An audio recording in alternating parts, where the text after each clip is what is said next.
Welcome to Exploration Dreamland, a quiet read-aloud of the writings of explorers of the real world and the worlds of imagination.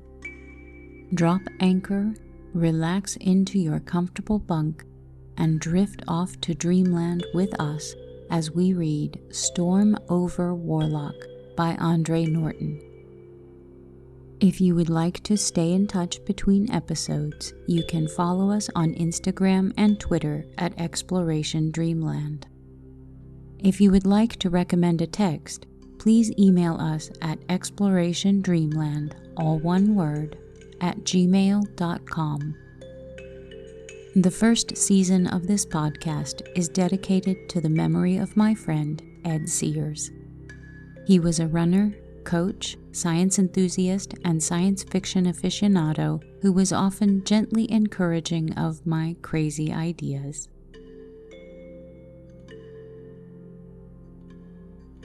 Now, take a deep breath in, and as you exhale, relax any tension in your muscles. Close your eyes. Snuggle into your sleeping space and listen to tonight's tale.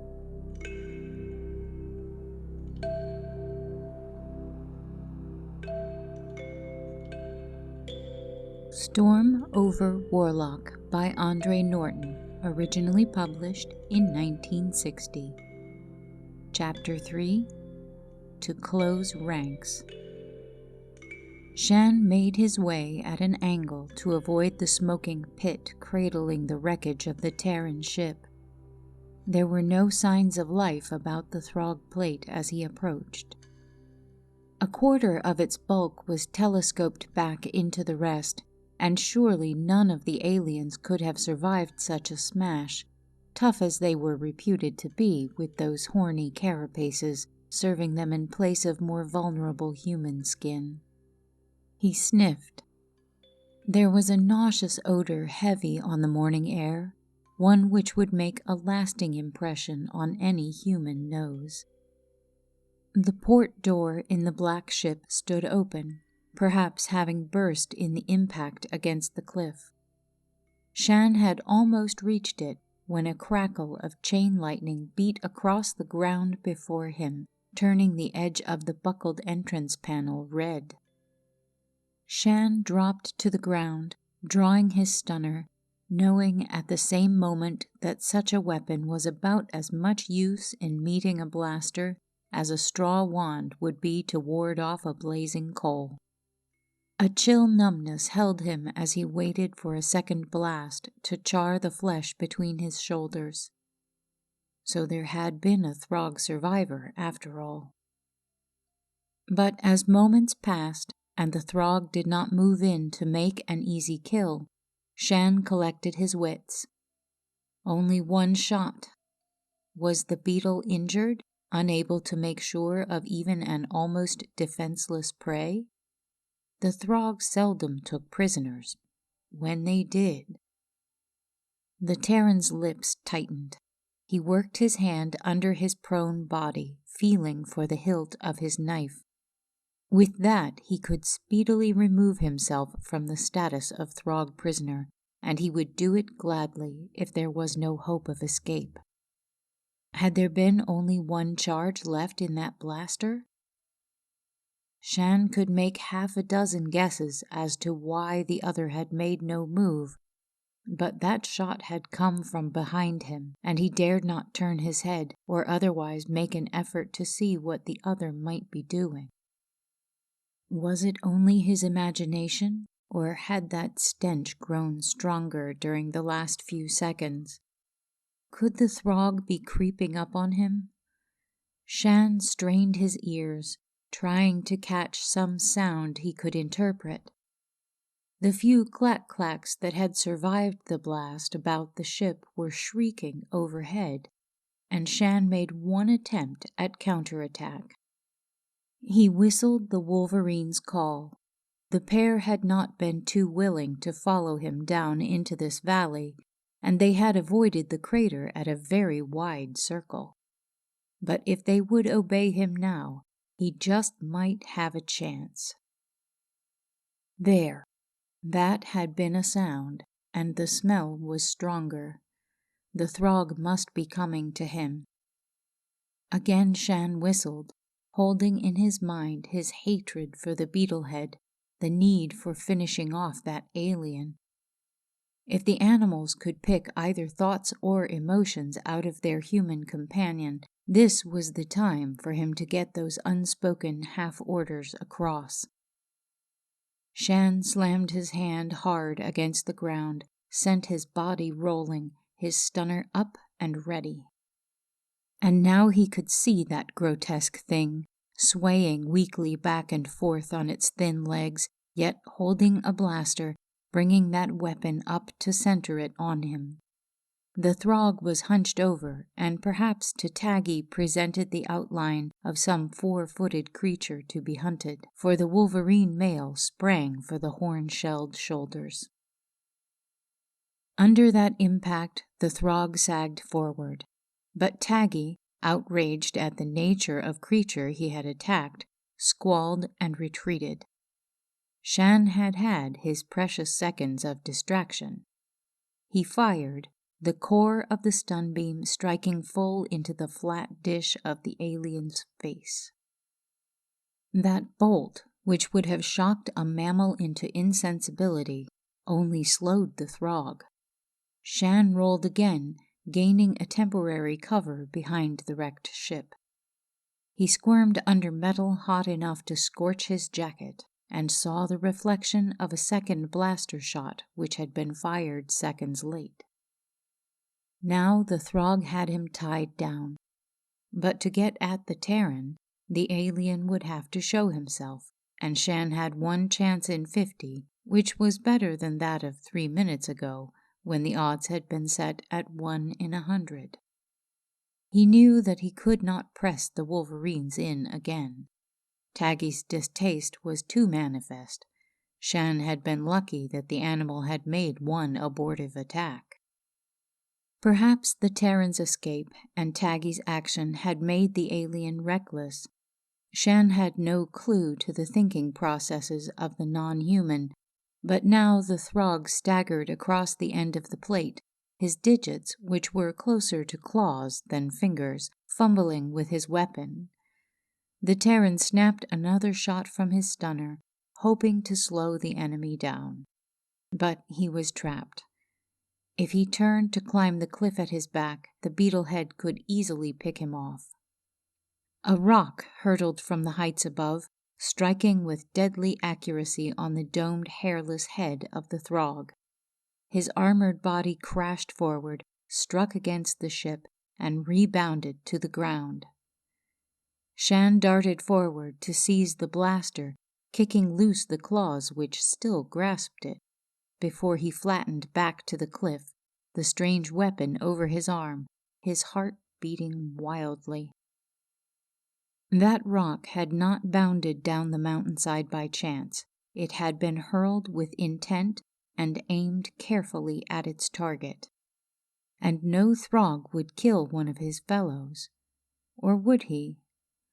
Suppose orders had been issued to take a Terran prisoner, and the throg by the ship had disobeyed. Then why a rock and not a blaster bolt? Shan edged along until the upslanted, broken side of the throg flyer provided him with protection from any overhead attack. Under that shelter he waited for the next move from his unknown rescuer. The clack-clacks wheeled closer to earth. One lit boldly on the carapace of the inert throg, shuffling ungainly along that horny ridge. Cradling the blaster, the Terran continued to wait. His patience was rewarded when that investigating clack-clack took off, uttering an enraged snap or two. He heard what might be the scrape of boots across rock, but that might also have come from horny skin meeting stone. Then the other must have lost his footing not too far above. Accompanied by a miniature landslide of stones and earth, a figure slid down several yards away, Shan waited in a half-crouch, his looted blaster covering the man now getting to his feet. There was no mistaking the familiar uniform, or even the man. How Ragnar Torvald had reached that particular spot on Warlock or why, Shan could not know. But that he was there was no denying. Shan hurried forward. It had been when he caught his first sight of Torvald that he realized just how deep his unacknowledged loneliness had bit. There were 2 Terrans on Warlock now, and he did not need to know why, but Torvald was staring back at him with the blankness of non-recognition. "Who are you?" The demand held something close to suspicion. That note in the other's voice wiped away a measure of Shan's confidence, threatened something which had flowered in him since he had struck into the wilderness on his own. 3 words had reduced him again to Lante, unskilled laborer. "Lante, I'm from the camp." Torvald's eagerness was plain in his next question. "How many of you got away? Where are the rest?" He gazed past Shan, up the plateau slope, as if he expected to see the personnel of the camp sprout out of the cloak of grass along the verge. "Just me and the Wolverines," Shan answered in a colorless voice. He cradled the blaster on his hip, turned a little away from the officer. "You and the Wolverines?" Torvald was plainly startled. "But where? How?" "The Throgs hit very early yesterday morning. They caught the rest in camp. The Wolverines had escaped from their cage, and I was out hunting them." He told his story baldly. "You're sure about the rest?" Torvald had a thin steel of rage edging his voice. Almost, Shan thought, as if he could turn that blade of rage against one Shan Lante for being yet alive when more important men had not survived. "I saw the attack from an upper ridge," the young man said, having been put on the defensive. Yet he had a right to be alive, hadn't he? Or did Torvald believe that he should have gone running down to meet the beetleheads with his useless stunner? "They used energy beams, didn't land until it was all over." "I knew there was something wrong when the camp didn't answer our inter-atmosphere signal," Torvald said absently. "Then one of those platters jumped us on braking orbit and my pilot was killed. When we set down on the automatics here, I had just time to rig a surprise for any trackers before I took to the hills." "The blast got one of them," Shan pointed out. "Yes, they'd nicked the booster rocket. She wouldn't climb again. But they'll be back here to pick over the remains." Shan looked at the dead Throg. "Thanks for taking a hand." His tone was as chill as the others this time. "I'm heading south. And," he added silently, "I intend to keep on that way." The Throg attack had dissolved the pattern of the survey team. He didn't owe Torvald any allegiance. And he had been successfully on his own here since the camp had been overrun. "South," Torvald repeated. "Well, that's as good a direction as any right now." But they were not united. Shan found the Wolverines and patiently coaxed and wheedled them into coming with him over a circuitous route which kept them away from both ships. Torvald went up the cliff, swung down again, a supply bag slung over one shoulder. He stood watching as Shan brought the animals in. Then Torvald's arm swept out, his fingers closing possessively about the barrel of the blaster. Shan's own hold on the weapon tightened, and the force of the other's pull dragged him partly around. "Let's have that." Why? Shan supposed that because it had been the other's well-aimed rock which had put the Throg out of commission permanently, the officer was going to claim their only spoils of war as personal booty, and a hot resentment flowered in the younger man. "We don't take that away from here." Torvald made the weapon his with a quick twist. To Shan's utter astonishment, the survey officer walked back to kneel beside the dead Throg. He worked the grip of the blaster under the alien's lax claws and inspected the result with the care of one arranging a special and highly important display. Shan's protest became vocal. "We'll need that." "It'll do us far more good right where it is." Torvald paused and then added, with impatience roughening his voice as if he disliked the need for making any explanations, "There is no reason for us to advertise our being alive. If the Throgs found a blaster missing, they'd start thinking and looking around. I want to have a breathing spell before I have to play quarry in one of their hunts." Put that way, his action did make sense, but Shan regretted the loss of an arm so superior to their own weapons. Now they could not loot the plate ship either. In silence he turned and started to trudge southward, without waiting for Torvald to catch up with him. Once away from the blasted area, the Wolverines ranged ahead at their clumsy gallop, which covered ground at a surprising rate of speed. Shan knew that their curiosity made them scouts surpassing any human, and that the men who followed would have ample warning of any danger to come. Without reference to his silent trail companion, he sent the animals toward another strip of woodland which would give them cover against the coming of any Throg flyer. As the hours advanced, he began to cast about for a proper night camp. The woods ought to give them a usable site. "This is a water wood," Torvald said, breaking the silence for the first time since they had left the wrecks. Shan knew that the other had knowledge, not only of the general countryside, but of exploring techniques which he himself did not possess. But to be reminded of that fact was an irritant rather than a reassurance.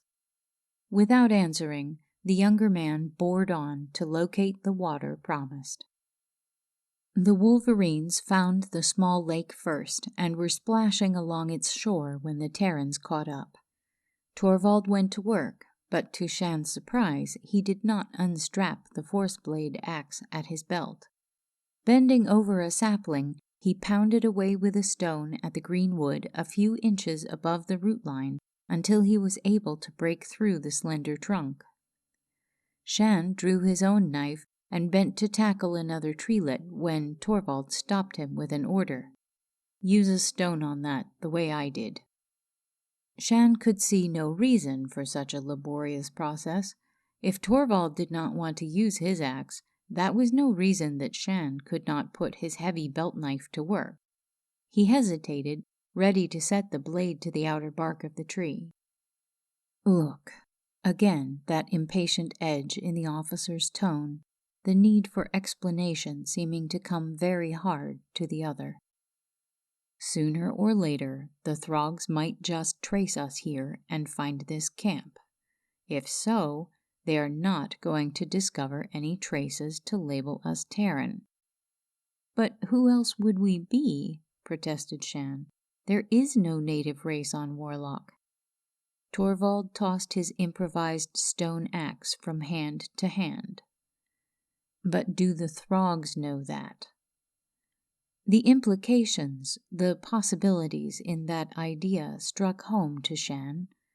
Now he began to understand what Torvald might be planning. "Now there is going to be a native race." Shan made a statement instead of a question, and saw that the other was watching him with a new intentness, as if he had at last been recognized as a person instead of rank and file, and very low rank at that, survey personnel. "There is going to be a native race," Torvald affirmed. Shan resheathed his knife and went to search the pond beach for a suitable stone to use in its place. Even so, he made harder work of the clumsy chopping than Torvald had. He worried at one sapling after another until his hands were skinned and his breath came in painful gusts from under aching ribs. Torvald had gone on to another task, ripping the end of a long, tough vine from just under the powdery surface of the thick leaf masses fallen in other years. With this, the officer lashed together the tops of the poles, having planted their splintered butts in the ground, so that he achieved a crudely conical erection. Leafy branches were woven back and forth through this framework, with an entrance, through which one might crawl on hands and knees, left facing the lakeside. The shelter they completed was compact and efficient, but totally unlike anything Shan had ever seen before, certainly far removed from the domes of the camp. He said so, nursing his raw hands. An old form, Torvald replied, native to a primitive race on Terra. Certainly the beetle heads haven't come across its like before. Are we going to stay here? Otherwise it is pretty heavy work for one night's lodging. Torvald tested the shelter with a sharp shake. The matted leaves whispered, but the framework held. Stage dressing. No, we won't linger here, but it's evidence to support our play. Even a throg isn't dense enough to believe that natives would make a cross-country trip without leaving evidence of their passing. Shan sat down with a sigh he made no effort to suppress. He had a vision of Torvald traveling southward, methodically erecting these huts here and there to confound throgs who might not ever chance upon them. But already the survey officer was busy with a new problem. We need weapons. We have our stunners, a force axe, and our knives, Shan pointed out. He did not add, as he would have liked, that they could have had a blaster. Native weapons, Torvald countered with his usual snap. He went back to the beach and crawled about there, choosing and rejecting stones picked out of the gravel. Shan scooped out a small pit just before their hut and set about the making of a pocket-sized fire. He was hungry and looked longingly now and again to the supply bag Torvald had brought with him. Dared he rummage in that for rations? Surely the other would be carrying concentrates. Who taught you how to make a fire that way? Torvald was back from the pond, a selection of round stones about the size of his fist resting between his chest and his forearm. It's regulation, isn't it? Shan countered defensively. It's regulation, Torvald agreed. He set down his stones in a row and then tossed the supply bag over to his companion. Too late to hunt tonight, but we'll have to go easy on those rations until we can get more. Where? Did Torvald know of some supply cache they could raid? From the throgs, the other answered matter-of-factly. But they don't eat our kind of food. All the more reason for them to leave the camp supplies untouched. The camp? For the first time, Torvald's lips curved in a shadow smile which was neither joyous nor warming. A native raid on an invader's camp. What could be more natural? And we'd better make it soon. But how can we? To Shan, what the other proposed was sheer madness. There was once an ancient service corps on Terra, Torvald answered, which had a motto something like this: the improbable we do at once. The impossible takes a little longer. What did you think we were going to do? Sulk around out here in the bush and let the throgs claim Warlock for one of their pirate bases without opposition? Since that was the only future Shan had visualized, he was ready enough to admit the truth. Only some shade of tone in the officer's voice kept him from saying so aloud. Chapter 4. Sortie. 5 days later, they came up from the south, so that this time Shan's view of the Terran camp was from a different angle. At first sight, there had been little change in the general scene. He wondered if the aliens were using the Terran dome shelters themselves, Even in the twilight, it was easy to pick out such landmarks as the calm dome with the shaft of a broadcaster spearing from its top and the greater bulk of the supply warehouse. 2 of their small flyers down on the landing field. Torvald materialized from the shadow, his voice a thread of whisper. By Shan's side, the wolverines were moving restlessly. Since Taggy's attack on the Throg, neither beast would venture near any site where they could scent the aliens. This was the nearest point to which the men could urge either animal, which was a disappointment, for the wolverines would have been an excellent addition to the surprise sortie they planned for tonight, halving the danger for the men. Shan ran his fingers across the coarse fur on the animals' shoulders, exerting a light pressure to signal them to wait. But he was not sure of their obedience. The foray was a crazy idea, and Shan wondered again why he had agreed to it. Yet he had gone along with Torvald, even suggested a few modifications and additions of his own, such as the contents of the crude leaf sack now resting between his knees. Torvald flitted away, seeking his own post to the west. Shan was still waiting for the other's signal when there arose from the camp a sound to chill the flesh of any listener, a wail which could not have come from the throat of any normal living thing, intelligent being or animal. Ululating in ear-torturing intensity, the cry sank to a faint, ominous echo of itself, to waver up the scale again. The wolverines went mad.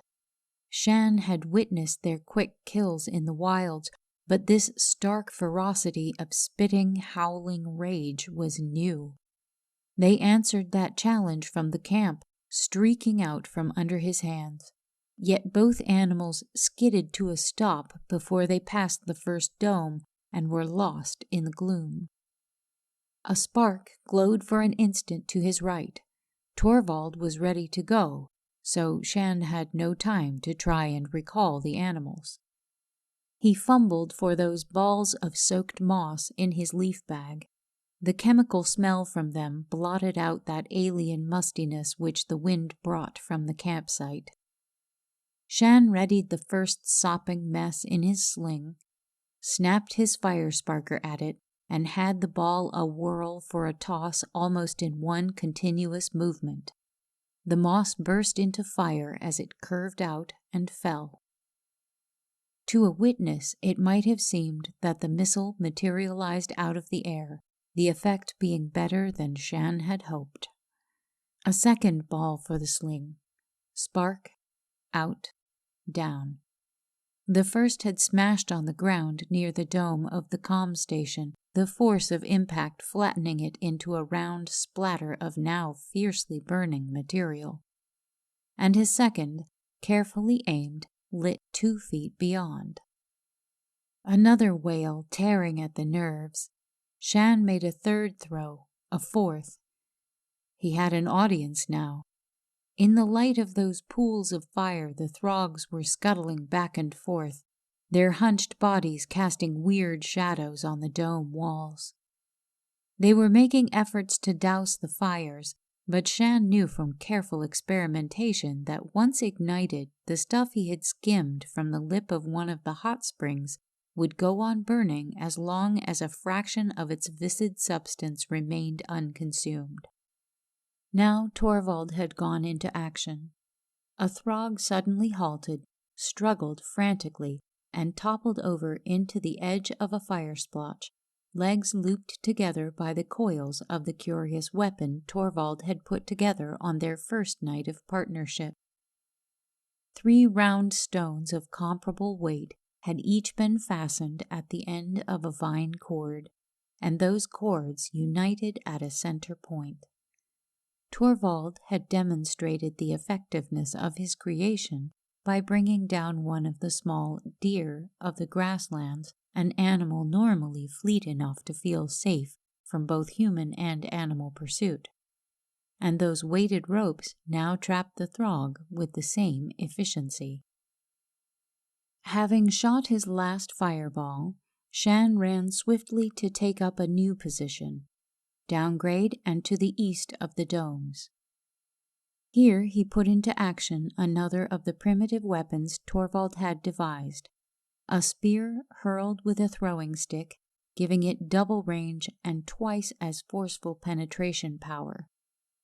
The spears themselves were hardly more than crudely shaped lengths of wood, their points charred in the fire. Perhaps these missiles could neither kill nor seriously wound, but more than one thudded home in a satisfactory fashion against the curving back carapace or the softer front parts of a throg in a manner which certainly shook up and bruised the target. And one of Shan's victims went to the ground, to lie kicking in a way which suggested he had been more than just bruised. Fireballs, spears, Torvald had moved too, and now down into the somewhat frantic melee of the aroused camp fell a shower of slim weighted reeds, each provided with a clay ball head. The majority of those balls broke on landing as the Terrans had intended. So, through the beetle smell of the aliens spread the acrid, throat-parching fumes of the hot spring water. Whether those fumes had the same effect upon Throg breathing apparatus as they did upon Terran, the attackers could not tell, but they hoped such a bombardment would add to the general confusion. Shan began to space the hurling of his crude spears with more care, trying to place them with all the precision of aim he could muster. There was a limit to their amount of varied ammunition, although they had dedicated every waking moment of the past few days to manufacture and testing. Luckily, the enemy had had none of their energy beams at the domes, and so far they had made no move to lift their flyers for retaliation blasts. But the Throgs were pulling themselves into order. Blaster fire cut the dusk. Most of the aliens were now flat on the ground, sending a creeping line of fire into the perimeter of the camp area. A dark form moved between Shan and the nearest patch of burning moss. The Terran raised a spear to the ready before he caught a whiff of the pungent scent emitted by a wolverine hot with battle rage. He whistled coaxingly. With the Throgs eager to blast any moving thing, the animals were in danger if they prowled about the scene. That blunt head moved. Shan caught the glint of eyes in a furred mask. It was either Taggy or his mate. Then a puff of mixed throg and chemical scent from the camp must have reached the wolverine. The animal coughed and fled westward, passing Shan. Had Torvald had time and opportunity to make his planned raid on the supply dome? Time during such an embroilment was hard to measure, and Shan could not be sure. He began to count aloud, slowly, as they had agreed. When he reached 100, he would begin his retreat.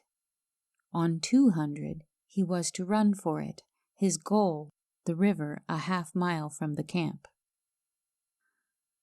The stream would take the fugitives to the sea, where fjords cut the coastline into a ragged fringe offering a wealth of hiding places. Throgs seldom explored any territory on foot. For them to venture into that maze would be putting themselves at the mercy of the Terrans they hunted, and their flyers could comb the air above such a rocky wilderness without result. Shan reached the count of 100. Twice a blaster bolt singed ground within distance close enough to make him wince, but most of the fire carried well above his head. All of his spears were gone, save for one he had kept, hoping for a last good target. One of the Throgs who appeared to be directing the fire of the others was facing Shan's position, and on pure chance that he might knock out that leader, Shan chose him for his victim. The Terran had no illusions concerning his own marksmanship. The most he could hope for, he thought, was to have the primitive weapon thud home painfully on the other's armored hide. Perhaps, if he were very lucky, he could knock the other from his clawed feet. But that chance which hovers over any battlefield turned in Shan's favor. At just the right moment, the Throg stretched his head up from the usual hunched position where the carapace extended over his wide shoulders to protect one of the alien's few vulnerable spots, the soft underside of his throat, and the fire-sharpened point of the spear went deep. Throgs were mute, or at least none of them had ever uttered a vocal sound to be reported by Terrans. This one did not cry out, but he staggered forward, forelimbs up, clawed digits pulling at the wooden pin transfixing his throat just under the mandible-equipped jaw, holding his head at an unnatural angle. Without seeming to notice the others of his kind, the Throg came on at a shambling run, straight at Shan, as if he could actually see through the dark and had marked down the Terran for personal vengeance. There was something so uncanny about that forward dash that Shan retreated. As his hand groped for the knife at his belt, his boot heel caught in a tangle of weed, and he struggled for balance. The wounded Throg, still pulling at the spear shaft protruding above the swelling barrel of his chest, pounded on. Shan sprawled backward and was caught in the elastic embrace of a bush, so he did not strike the ground. He fought the grip of prickly branches and kicked to gain solid earth under his feet. Then again he heard that piercing wail from the camp, as chilling as it had been the first time. Spurred by that, he won free. But he could not turn his back on the wounded Throg, keeping rather a sidewise retreat. Already the alien had reached the dark beyond the rim of the camp. His progress now was marked by the crashing through low brush. Two of the Throgs back on the firing line started up after their leader. Shan caught a whiff of their odor as the wounded alien advanced with the single-mindedness of a robot. It would be best to head for the river. Tall grass twisted about the Terran's legs as he began to run. In spite of the gloom, he hesitated to cross that open space. At night, Warlock's peculiar vegetation displayed a very alien attribute. 10-20 varieties of grass, plant, and tree emitted a wan phosphorescence, varying in degree, but affording each an aura of light. And the path before Shan now was dotted by splotches of that radiance, not as brilliant as the chemical-born flames the attackers had kindled in the camp, but as quick to betray the unwary who passed within their dim circles. And there had never been any reason to believe that Throg powers of sight were less than human. There was perhaps some evidence to the contrary. Shan crouched, charting the clumps ahead for a zigzag course which would take him to at least momentary safety in the riverbed. Perhaps a mile downstream was the transport the Terrans had cobbled together no earlier than this afternoon, a raft Torvald had professed to believe would support them to the sea, which lay some 50 Terran miles to the west. But now he had to cover that mile. The Wolverines? Torvald? There was one lure which might draw the animals on to the rendezvous. Taggy had brought down a deer just before they had left the raft, and instead of allowing both beasts to feast at leisure, Shan had lashed the carcass to the shaky platform of wood and brush, putting it out to swing in the current, though still moored to the bank. Wolverines always cached that part of the kill which they did not consume at the first eating, usually burying it. He had hoped that to leave the carcass in such a way would draw both animals back to the raft when they were hungry, and they had not fed particularly well that day.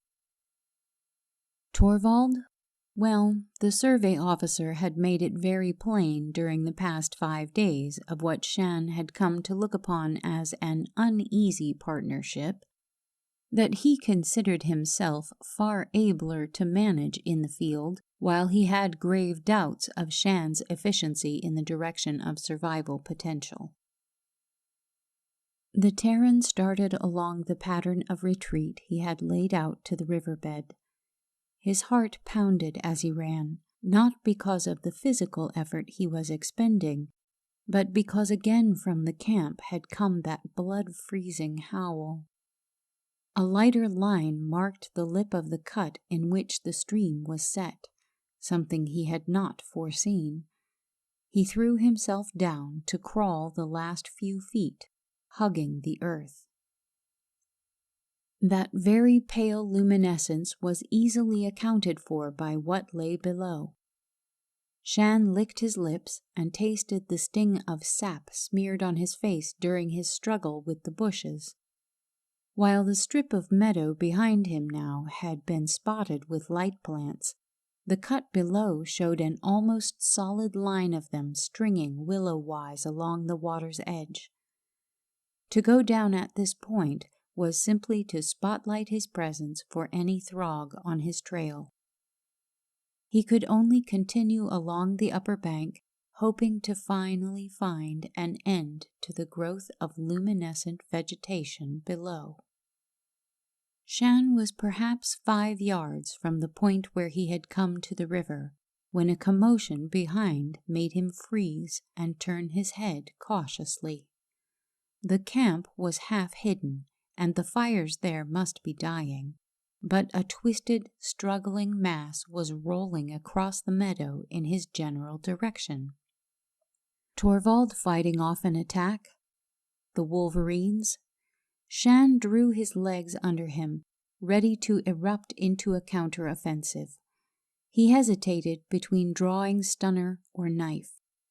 In his brush with the injured throg at the wreck, the stunner had had little impression on the enemy. And now he wondered if his blade, though it was super steel at its toughest, could pierce any joint in the armored bodies of the aliens. There was surely a fight in progress. The whole crazily weaving blot collapsed and rolled down upon 3 bright light plants. Dull sheen of throg casing was revealed. No sign of fur or flesh or clothing. 2 of the aliens battling? But why? One of those figures got up stiffly, bent over the huddle still on the ground, and pulled at something. The wooden shaft of Jeanne's spear was wanly visible, and the form on the ground did not stir as that was jerked loose. The throg leader dead? Jeanne hoped so. He slid his knife back into the sheath, tapped the hilt to make sure it was firmly in place, and crawled on. The river, twisting here and there, was a promising pool of dusky shadow ahead. The bank of willow things was coming to an end, and none too soon, for when he glanced back again, he saw another throg run across the meadow, and he watched them lift their fellow, carrying him back to camp. The throgs might seem indestructible, but he had put an end to one, aided by luck and a very rough weapon. With that to bolster his self-confidence to a higher notch, Jeanne dropped by cautious degrees over the bank and down to the water's edge. When his boots splashed into the oily flood, he began to tramp downstream, feeling the pull of the water, first ankle-high and then about his calves. This early in the season they did not have to fear floods, and hereabouts the stream was wide and shallow, save in mid-current at the center point. Twice more He had to skirt patches of light plants, and once a young tree stood bathed in radiance with a pinkish tinge instead of the usual ghostly gray. Within the haze which tinted the drooping branches flitted small, glittering flying things, and the scent of its half-opened buds was heavy on the air, neither pleasant nor unpleasant in Shan's nostrils, merely different. He dared to whistle, a soft call he hoped would carry along the cut between the high banks. But though he paused and listened until it seemed that every cell in his thin body was occupied in that act, he heard no answering call from the wolverines, nor any suggestion that either the animals or Torvald were headed in the direction of the raft. What was he going to do if none of the others joined him downstream? Torvald had said not to linger there past daylight, yet Shan knew that unless he actually sighted a Throg patrol splashing after him, he would wait until he made sure of the other's fate. Both Taggy and Togi were as important to him as the survey officer. Perhaps more so, he told himself now, because he understood them to a certain degree and found companionship in their undemanding company, which he could not claim from the man. Why did Torvald insist upon their going on to the seashore? To Shan's mind, his own first plan of holing up back in the eastern mountains was better. Those heights had as many hiding places as the fjord country. But Torvald had suddenly become so set on this westward trek that he had given in. As much as he inwardly rebelled when he took them, he found himself obeying the older man's orders. It was only when he was alone, as now, that he began to question both Torvald's motives and his authority. 3 sprigs of a light bush set in a triangle. Shan paused and then climbed out on the bank, shaking the water from his boots as Taggy might shake such drops from a furred limb. This was the sign they had set to mark their rendezvous point, but Shan whirled, drawing his stunner. The raft was a dark blob on the surface of the water some feet farther on, and now it was bobbing up and down violently. That was not the result of any normal tug of current. He heard an indignant squeal and relaxed with a little laugh. He need not have worried about the wolverines. That bait had drawn them all right. Both of them were now engaged in eating, though they had to conduct their feast on the rather shaky foundation of the makeshift transport. They paid no attention as he waded out, pulling at the anchor cord as he went. The wind must have carried his familiar scent to them. As the water climbed to his shoulders, Shan put one hand on the outmost log of the raft. One of the animals snarled a warning at being disturbed, or had that been at him? Shan stood where he was, listening intently. Yes, there was a splashing sound from upstream. Whoever followed his own recent trail was taking no care to keep that pursuit a secret, and the pace of the newcomer was fast enough to spell trouble. Throgs? Tensely the Terran waited for some reaction from the wolverines. He was sure that if the aliens had followed him, both animals would give warning. Save when they had gone wild upon hearing that strange wail from the camp, they avoided meeting the enemy. But from all sounds the animals had not stopped feeding, so the other was no beetlehead.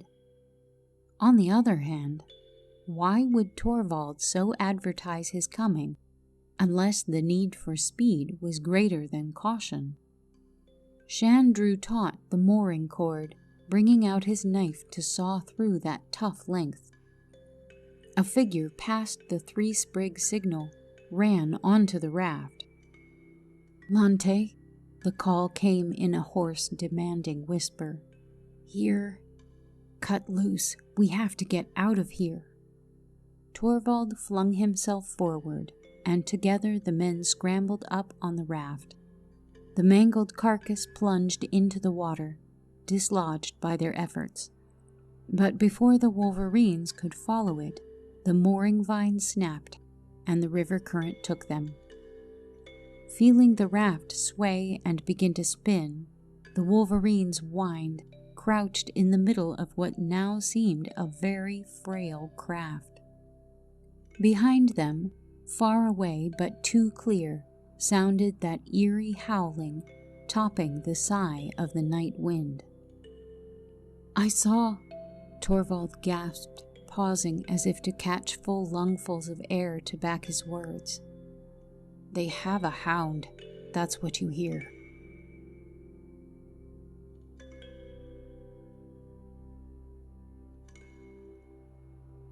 Stay tuned for the next segment from Storm Over Warlock by Andre Norton. Please follow, rate, and review us on your favorite podcast app. Keep in touch with us on Twitter and Instagram, and recommend us to anyone you know who could use a quiet break or a little help falling asleep. Exploration Dreamland is produced, edited, and hosted by me, Sarah Van Zaley. A big thank you to Project Gutenberg for helping me find this and many other interesting publications. Thanks also to Kevin MacLeod at Incompetech.com for providing the theme music for this show. The title of this piece is Kalimba Relaxation Music, if you would like to visit his website to hear it in its entirety. Sweet dreams.